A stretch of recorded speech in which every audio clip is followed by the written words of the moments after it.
Greetings to the lecturer. My name is Swati Thamilselvan with matrix number 273391, and today I will be starting the presentation by introduction. So what is Household Income Survey? Income Survey is a survey which first conducted in 1973 by Department of Statistics Malaysia, or fondly known as DOSM. This survey is carried out twice in 5 years and carried out by face-to-face interview for 12 months. This survey is scientifically done using probability sampling, and the sample was selected based on a list of households obtained from the population and housing census conducted every 10 years. There are three main objectives of household income survey. The first one is to measure the economic well-being of the population. Second is to collect information on income distribution pattern of household classified by various socio-economic characteristics. And the third is to provide the base data for the calculation of the poverty line income, or known as PLI. Moving on to the objectives of the study, there are a total of 4 objectives to be achieved in the study. Firstly, to investigate the number of respondents by gender, age group, and strata. Second is to identify the mean and median of household income by state. Third is to identify the mean and median of household income by class group. Lastly, to identify the difference of household income by strata, certificate, activity status, occupation, and industry. So there are a total of 11,871 respondents participated in Household Income Survey 2016. Good day everyone, I am Pavithra Kalimuthu, matrix number 273281. I'll be explaining on the gender of head of household. So as we can see, the male and female 86% and 14% respectively each. This is where we can say that males are still sole or the main income producer and also the decision maker in that house. This is because it has the highest frequency, which is male, with 10,191 people, whereas females are just 1,680 people. Okay, so for the age group, it consists of teenagers, young adult, middle age, and also senior citizens. This is where the age gap of 13 years till 19 years are in the group of teenager.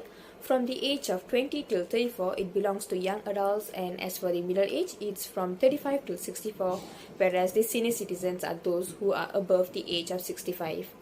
So for the teenager, it's 0.18%, whereas the young adults are 18.88%, the middle age are 76.27%, and finally the senior citizens, which is 4.66%.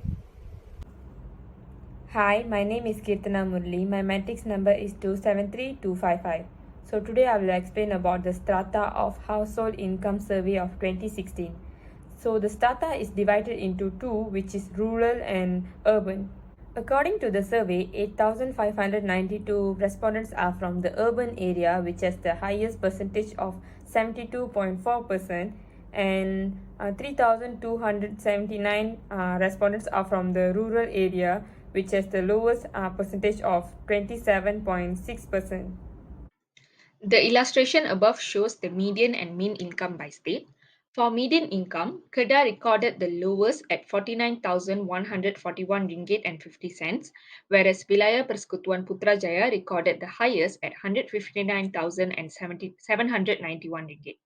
As for mean income, Pahang recorded the lowest at 62,183 ringgit and 50 cents, whereas Wilayah Persekutuan Putrajaya recorded the highest at 190,308 ringgit and 90 cents. Next is the median and mean income by class group. There are three class groups, which are B40, M40, and T20. In this Household Income Survey 2016, B40 recorded the lowest, whereas T20 recorded the highest for both median and mean income. Next, I'll explain about the marital status of head of household. According to the survey, 80% of the head of the household are married, and the second highest is 14%, which is never married, followed by the widow 4%. Lastly, divorced or separated are the balance 2%. Good day everyone, I'm Moneethaa, daughter of Muniandy, and I want to explain about activity status and certificates that are owned by head of household from Household Income Survey 2016.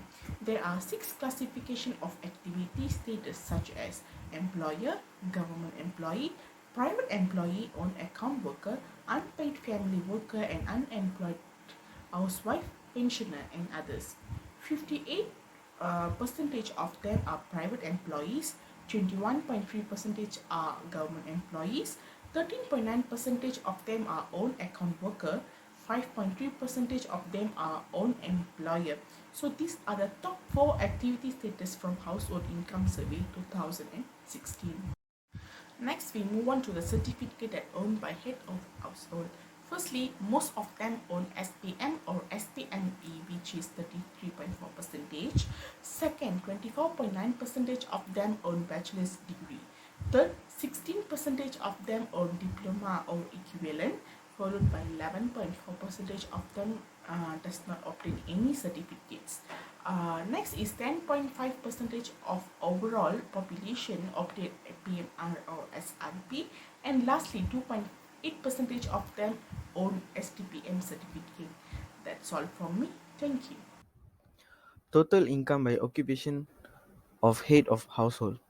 The highest total income by occupation of head of household is professional, which is 23.3%. While the second highest is technician and associate professional, which is 16.6%. And the least is